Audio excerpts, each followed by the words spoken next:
यदि आपके बच्चों की उम्र शादी के लायक हो चुकी है, आप अपनी तरफ से उनकी शादी के लिए पूरा प्रयास कर रहे हो, लेकिन किसी न किसी कारण से शादी में देरी बनी हुई है, शादी के लिए रिश्ता पक्का होने में बार बार अड़चने आ रही हैं, तो ये वीडियो आपके लिए है।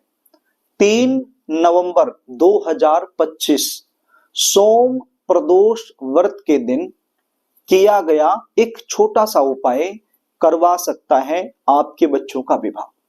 प्रिय दर्शकों, जो उपाय आज मैं आपको बताने वाला हूं, ये उपाय यदि बच्चे खुद करना चाहें खुद भी कर सकते हैं, और यदि खुद नहीं कर पाते हैं तो बच्चों के जो माता पिता हैं वो भी ये उपाय कर सकते हैं।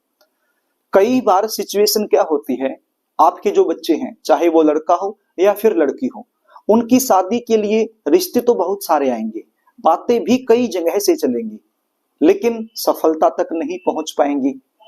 देखने वाले आएंगे, देखकर चले जाएंगे, मीटिंग हो जाएगी, आपको ऐसा लगेगा कि अब की बार तो रिश्ता फाइनल हो जाएगा, लेकिन एंड में जाकर बात बिगड़ जाएगी।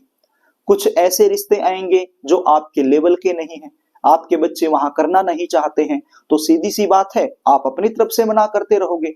और कोई ऐसा रिश्ता जो बिल्कुल आपके लेवल का है, आपके बच्चों को भी वो रिश्ता पसंद है, लेकिन वो रिश्ता सामने से पक्का नहीं हो पाएगा।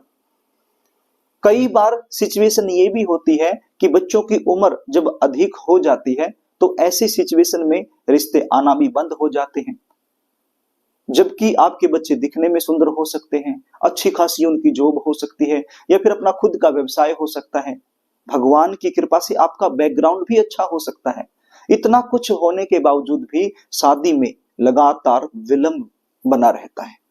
तो यदि इस प्रकार की समस्याओं से आप जूझ रहे हैं, परेशान हैं, तो उपाय बता रहा हूं, इसको ध्यान से सुन लीजिए। उपाय बताऊं इससे पहले आपसे निवेदन करना चाहूंगा, यदि आप चैनल पर नए हैं और अभी तक आपने इस चैनल को सब्सक्राइब नहीं किया है, तो मुझसे लगातार जुड़े रहने के लिए अभी इस चैनल को सब्सक्राइब कर लीजिएगा और बेल आइकन को भी प्रेस करके रखिएगा, ताकि हमारी आने वाली जो नई वीडियो है उनका नोटिफिकेशन आपको मिलता रहे और वो वीडियो आप आसानी से देख पाए।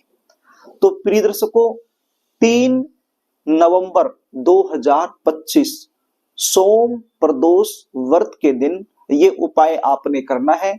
सुबह से लेकर शाम तक किसी भी समय आप ये उपाय कर सकते हो। करना क्या होगा, नहा धो करके साफ सुथरे कपड़े पहनकर ये उपाय आपने करना है। एक स्टील की कटोरी आपने लेनी है। क्या लेनी है? स्टील की कटोरी आपने लेनी है। स्टील की कटोरी के अंदर आपने शहद डालना है। अब कितना सा शहद डालना है, आप इतना सा शहद डाल लीजिए, 10 ग्राम 20 ग्राम या 50 ग्राम आपकी मर्जी है, तो इतना सा शहद आप डाल लीजिए। और उसके अंदर यानी शहद के अंदर आपने काली मिर्च डालनी है। काली मिर्च आप समझते हैं, मैं स्क्रीन पर फोटो दिखा देता हूं, आप इसको देख लीजिए, आप समझ जाएंगे। क्योंकि ये जो काली मिर्च है इनको कई जगह पर किसी और नाम से भी पुकारा जाता है, बोला जाता है, तो इसलिए आप फोटो देखेंगे तो समझ जाएंगे। तो ये काली मिर्च भी आपने शहद के अंदर डाल लेनी है। अब कितनी काली मिर्च डालनी है उसको ध्यान से सुन लीजिए। आपका जो बच्चा है, चाहे वो लड़का हो या लड़की हो, वर्तमान समय में जो उम्र उनकी चली हुई है उस उम्र के बराबर आपने काली मिर्च डालनी है। सपोज कीजिए आपका जो बच्चा है वो 27 साल का हो चुका है और 28वें साल में चला हुआ है, यानी 28वें साल में वर्तमान समय में वो चला हुआ है। 28 साल का हुआ नहीं है पूरा, लेकिन 28वें में चला हुआ है, तो 28 काली मिर्च आपने डालनी है। सपोज कीजिए आपका जो बच्चा है वो 30 साल का हो चुका है और 31वें साल में चला हुआ है, तो 31 काली मिर्च आपने डालनी है। यानी वर्तमान समय में जो उम्र चली हुई है उस उम्र के बराबर आपने इसके अंदर काली मिर्च डाल लेनी है। और आपके आसपास कोई भी शिव मंदिर हो, शंकर भगवान का मंदिर हो, वहां पर आपने चले जाना है। शिवलिंग जहां पर है वहां पर बैठ जाना है। गणपति जी महाराज से हाथ जोड़कर एक बार प्रार्थना कर लेनी है कि हे गणपति जी महाराज, आज मैं ये उपाय कर रही हूं या कर रहा हूं, आप मुझे इसमें सफलता दिलाएं। उसके बाद शंकर भगवान और मां गौरी से आपने प्रार्थना करनी है। नंदी जी से भी प्रार्थना कर लीजिए, कार्तिक जी से भी प्रार्थना कर लीजिए, संपूर्ण शिव परिवार से प्रार्थना कर लीजिए, अशोक सुंदरी से भी प्रार्थना कर लीजिए कि आज मैं ये उपाय कर रही हूं या कर रहा हूं, आप मुझे इसमें सफलता दिलाएं। उसके बाद क्या करना है, इस कटोरी से एक काली मिर्च आपने निकालनी है और शिवलिंग पर अर्पित कर देनी है। देखिए एक चीज आपको मैं यहाँ पर क्लियर कर देता हूँ, शिवलिंग का जो ऊपर वाला हिस्सा होता है वो गोलाकार होता है। जब आप इसके ऊपर मिर्च रखोगे तो हो सकता है कि ये मिर्च रखते ही फिसल जाए, नीचे गिर जाए, गिरने दो, उसमें कोई दिक्कत नहीं है। बस आपको एक बार शिवलिंग पर रख देनी है। अब वो बाद में नीचे गिरे या उसी समय गिर जाए, नो प्रॉब्लम, उसकी चिंता आपने नहीं करनी है। एक बार रख दी, अब वो वहां से नीचे गिरती है तो दोबारा उठाकर नहीं रखनी है, बस। तो इस प्रकार से आपने एक काली मिर्च ली, शिवलिंग पर रखा और क्या बोलना है, श्री शिवाय नमस्तुभ्यम। क्या बोलना है, श्री शिवाय नमस्तुभ्यम। फिर दूसरी मिर्च उठानी है, फिर शिवलिंग पर रखनी है और बोलना है श्री शिवाय नमस्तुभ्यम। फिर अगली मिर्च उठानी है, फिर रखना है, फिर बोलना है श्री शिवाय नमस्तुभ्यम। इस प्रकार से जितनी भी मिर्च हैं एक एक करके शिवलिंग पर अर्पित करते रहिए और श्री शिवाय नमस्तुभ्यम बोलते रहिए।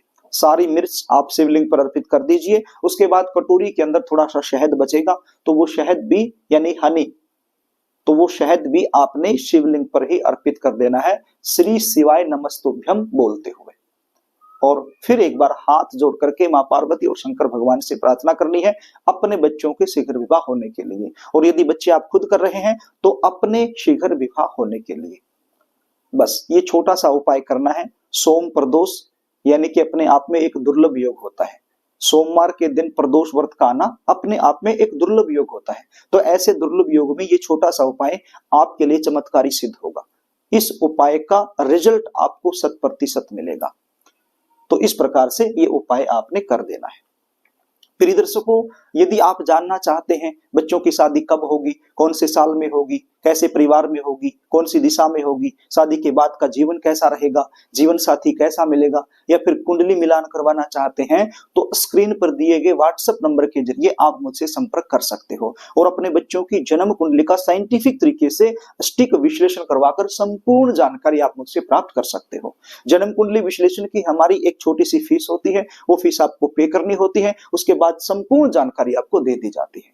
तो प्रिय दर्शकों, यदि कार्यक्रम आपको अच्छा लगे तो इस वीडियो को लाइक कर देना, इसको शेयर भी कर देना ताकि आप पुण्य के भागीदार बन जाएं, और कमेंट बॉक्स में जय भोलेनाथ जरूर लिख देना।